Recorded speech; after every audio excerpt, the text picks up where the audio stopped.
50 साल हो गए, अगर हम हमारी भूमिका को बदलेंगे नहीं तो ये सारे संगठन, दोनों संगठन धीरे धीरे इरिलेवेंट हो जाएंगे, कालबाह्य हो जाएंगे।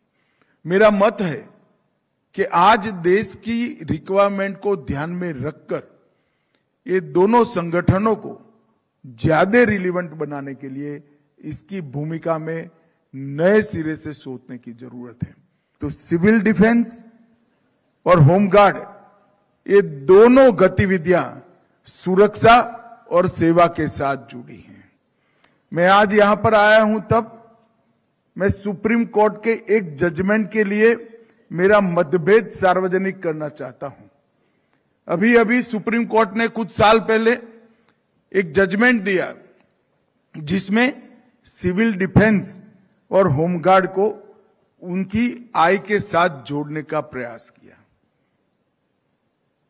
इसमें समयोचित बढ़ोतरी जो करनी है वो जरूर करनी चाहिए, इसको बढ़ाना भी चाहिए, परंतु इसके अंदर मूल भाव सेवा का है, स्वयंसेवक का है, स्वयं समाज की सेवा करने के लिए आगे आने का भाव है। अगर वो भाव को ही हम मार देते हैं किसी जजमेंट से तो ये संगठन मृतप्राय हो जाएगा।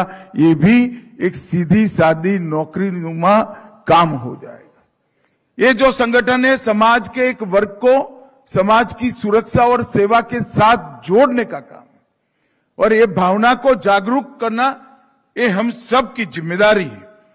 और विकसित भारत के निर्माण का जो संकल्प श्रीमान नरेंद्र मोदी जी ने लिया है, वो संकल्प तभी हम जीवित कर सकते हैं कि सेवा और सुरक्षा, ये दोनों आयामों को सिविल डिफेंस और होमगार्ड के माध्यम से हम चरितार्थ करें।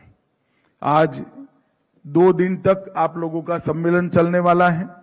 इसमें 5 सत्र आयोजित किए हैं। इसमें होमगार्ड और सिविल डिफेंस के सुदृढ़ीकरण, क्षमता निर्माण और आपदा प्रबंधन के अनेक बिंदुओं को जोड़कर आज 2 दिन में यहां पर चर्चा होने वाली है। 1962 से, वैसे तो आजादी के पहले से ये होमगार्ड और सिविल डिफेंस चल रहे होंगे, परंतु 1962 से होमगार्ड और सिविल डिफेंस को महत्वपूर्ण भूमिका देने का काम हमारे प्रधानमंत्री लाल बहादुर शास्त्री ने किया, और 62 में ही सिविल डिफेंस महानिर्देशालय स्थापित हुआ और 68 में सिविल डिफेंस एक्ट भी पारित हुआ। 65 और 71 के युद्ध में भी सिविल डिफेंस और होमगार्ड के स्वयंसेवकों का अमूल्य योगदान रहा। 65 के भारत पाक युद्ध के दौरान होमगार्ड और सिविल डिफेंस के संगठनों ने सशस्त्र बलों और स्थानीय प्रशासन के साथ मिलकर महत्वपूर्ण बुनियादी ढांचे की सुरक्षा, नागरिकों का सामान्य प्रशिक्षण और उनको सुरक्षित जगह पर स्थानांतरित करने में बहुत महत्वपूर्ण भूमिका अपनाई। अनेक हमलों के अंदर, चाहे कच्छ के एयरपोर्ट पर का हमला हो, पठानकोट, हलवारा, अन्य सैनिक स्टेशनों पर कमांडो उतरे हो, अनेक महत्वपूर्ण हमलों में सिविल डिफेंस और होमगार्ड ने महत्वपूर्ण भूमिका निभाई थी। भूज की पट्टी की बमबारी, जिस पर एक फिल्म भी बनी है, मुझे थोड़ी कसक है कि वो फिल्म में होमगार्ड और सिविल डिफेंस की भूमिका को नहीं बताया गया। एक्चुअल में, वास्तविकता में भूज की बहनों का ट्रेनिंग का काम होमगार्ड और सिविल डिफेंस के लोगों ने किया था, और उनको प्रेरणा देने का काम भी होमगार्ड और सिविल डिफेंस के लोगों ने किया। खैर, अब एक समय आया है, हमने नए सिरे से आगे बढ़ना है और हमारे कार्य को फिर से एक बार पीछे न देखते हुए आगे की जरूरियातों के हिसाब से फिर से प्लानिंग करना है। मैं आज देश के गृह मंत्री के नाते देश भर के सिविल डिफेंस और होमगार्ड के प्रमुखों को और ये प्रतिनिधियों को कहकर जाता हूं कि अगले 4 माह के अंदर ही आपके चार्टर के अंदर समयानुकूल परिवर्तन कर कर ढेर सारी नई बातें जोड़कर इसको हम रिलेवेंट भी बनाएंगे और इसको उपयोगी बनाने का भी प्रयास करेंगे और एक नई चेतना, नई जान ये आंदोलन के अंदर करने का हम काम करेंगे। वैसे तो चार्टर बड़ा स्पष्ट है। युद्ध की आपात स्थितियों में लोगों को तैयार करना, नागरिकों की रक्षा करना, युद्ध के प्रभाव से बचने के लिए लोगों को प्रशिक्षित करना, अहिंसक नागरिक प्रतिरोध की मानसिकता बनाना, समुदायों को संगठित करना और युद्ध में क्षतिग्रस्त हुए इंफ्रास्ट्रक्चर को रिपेयरिंग में सहायता करना और मनोबल बढ़ाने का काम करना। परंतु कोई भी संगठन हो, अगर उसके चार्टर में 50 साल तक बदलाव नहीं होता है तो संगठन भी कालबाह्य हो जाता है और चार्टर भी कालबाह्य हो जाता है। मैं समझता हूं 50 साल के अंदर देश के अंदर आमूलचूल परिवर्तन आया है। तकनीक के कारण रिक्वायरमेंट भी बदल गई है और अब देश बहुत आगे निकल चुका है। अब शायद युद्ध न हो मगर हम डिजास्टर मैनेजमेंट के साथ जुड़ सकते हैं क्या? अब शायद युद्ध न हो परंतु हम ट्रैफिक के साथ जुड़ सकते हैं क्या? इस प्रकार की अनेक विध प्रयोग हुए हैं। डिजास्टर मैनेजमेंट के काम में, आपदा के समय में आप लोगों ने बहुत अच्छा काम किया है, परंतु इसके लिए ट्रेनिंग की व्यवस्था, इसके लिए सामूहिक मानसिकता की व्यवस्था और इसके लिए जो डिजास्टर मैनेजमेंट का सामने का चार्टर बना है डिस्ट्रिक्ट कलेक्टर की ऑफिस में, इसमें आपकी भूमिका की जगह ये तय नहीं होती तब तक हम ये काम नहीं कर सकते। मित्रों, कई सारे काम मैंने सोचे हैं जो करना चाहिए। अभी तो हमने एक शुरुआत की है कि बजट के अंदर एक अच्छा प्रोविजन इस बार किया है और इसको हम आगे भी ले जाएंगे। सबसे पहले मैं एक अभिनंदन पूरे देश भर के होमगार्ड और सिविल डिफेंस के सभी स्वयंसेवकों का करना चाहूंगा। बाद में नई जिम्मेदारी क्या आ सकते हैं इसको मैं खुला विचार कर कर छोड़ रहा हूं। बाद में सभी प्रमुखों से चर्चा कर कर गृह सचिव के स्तर पर, मेरे स्तर पर विचार कर कर इसको हम फाइनलाइज करेंगे।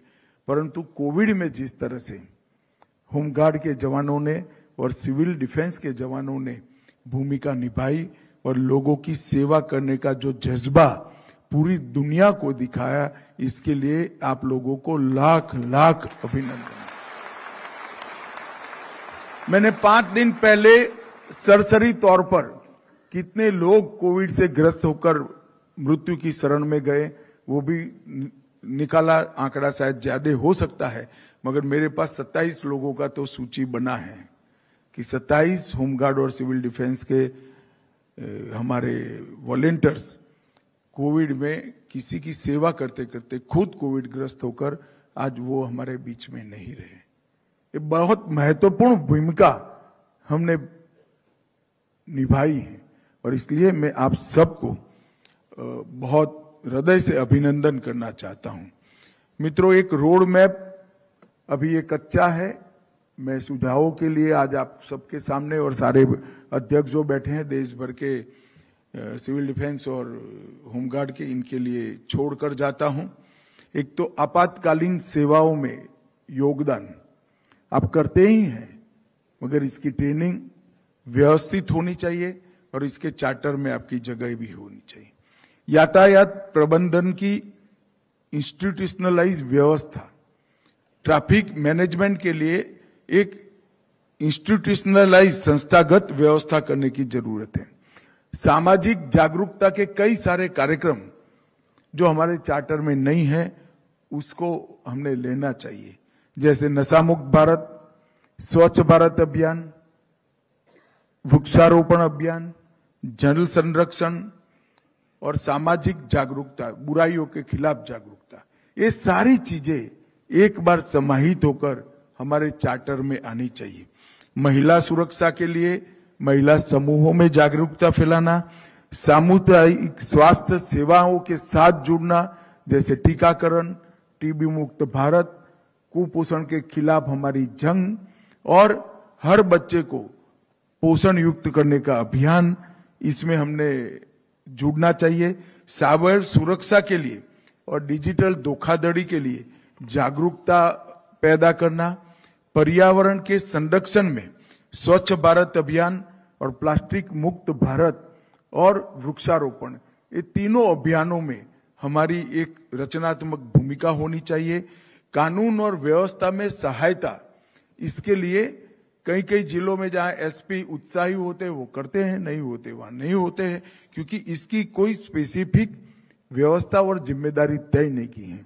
स्थानीय कानून और व्यवस्था में सहायता का एक रोड मैप बनना चाहिए और इसका जगह कानून और व्यवस्था संभालने वालों की डिजाइन में भी होना चाहिए और आपकी ट्रेनिंग में भी होना चाहिए।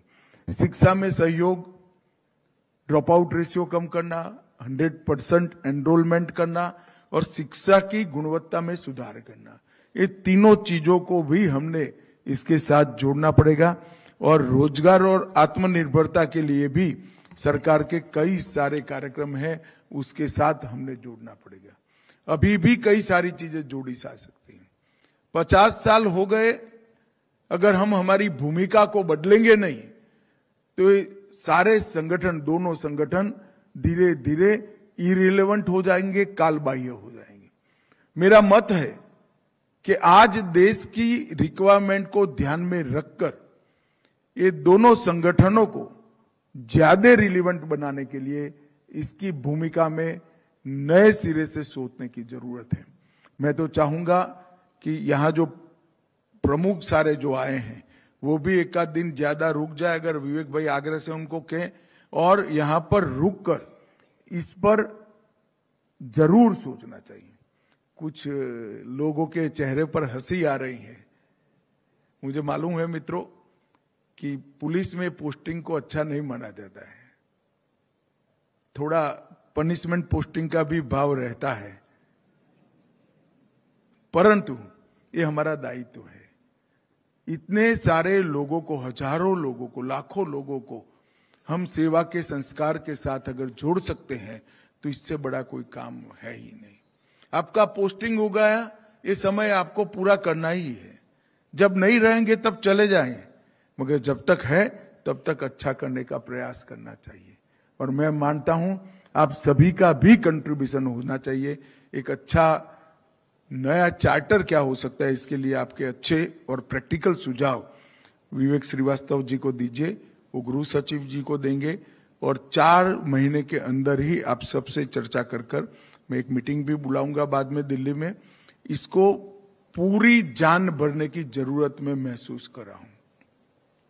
ट्रेनिंग और नया ब्लड आए, इस पर भी हमने कई आयामों पर, कई बिंदुओं पर सोचना पड़ेगा। ट्रेनिंग ढंग की हो और नए लोग, नए युवा कैसे जुड़े। और दुर्भाग्य से इसको इनकम के साथ जोड़ दिया गया है। वही लोग आते हैं जो समाज के स्वयं आगे आते हैं। हमने प्रयास कर जैसे एनसीसी, एनएसएस में समाज के सभी वर्ग के लोग होते हैं, इसी तरह से होमगार्ड और सिविल डिफेंस में भी पूरे समाज का प्रतिनिधित्व हो और ये सेवा का एक माध्यम बने, देश के विकास का एक माध्यम बने और देश की सुरक्षा का तो बने ही बने। और मेरा पूरा भरोसा है कि ये हमें करना चाहिए। ये समय अब आ गया है। 2047 में मोदी जी ने हम सबके सामने जो विकसित भारत का लक्ष्य रखा है, वो विकसित भारत का लक्ष्य, उसमें एक भी कड़ी ऐसी नहीं चाहिए जो निर्बल हो। हर कड़ी को हमने मजबूत करना पड़ेगा, हर कड़ी को चौक चौबंद करना पड़ेगा। और मुझे भरोसा है कि एक बार 20 साल के बाद एकत्रित हुए हैं, वो एक शुभ लक्षण है। आगे पर भी अच्छा ही होगा, आप लोगों के सुझाव मिलेंगे।